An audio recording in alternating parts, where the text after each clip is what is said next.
সির এবার প্রকাশ হতে চলেছে 2016 শিক্ষক নিয়োগের ওয়েমার্কশিট। প্রথমে প্রকাশ করা হবে নবম, দশম, একাদশ, দ্বাদশের ওয়েমার্কশিট এবং তারপর গ্রুপ সি এবং গ্রুপ ডির ওয়েমার প্রকাশ করবে এসএসসি। ওয়েমার প্রকাশের নির্দেশ দিয়েছে কলকাতা হাইকোর্ট। যাবতীয় দুর্নীতি লুকিয়ে আছে ওয়েমার্কশিটেই, এমনই পর্যবেক্ষণ আদালতের।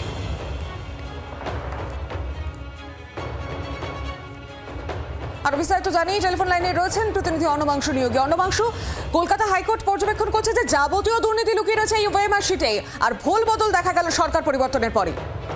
দেখো, একদমই কলকাতা হাইকোর্ট এই পর্যবেক্ষণ দিল। তৃণমূল কংগ্রেস যখন তারা সরকারে ছিল সেই সময় তারা কোনোভাবেই ওয়েমার্কশিট প্রকাশ করতে চাইছিল না।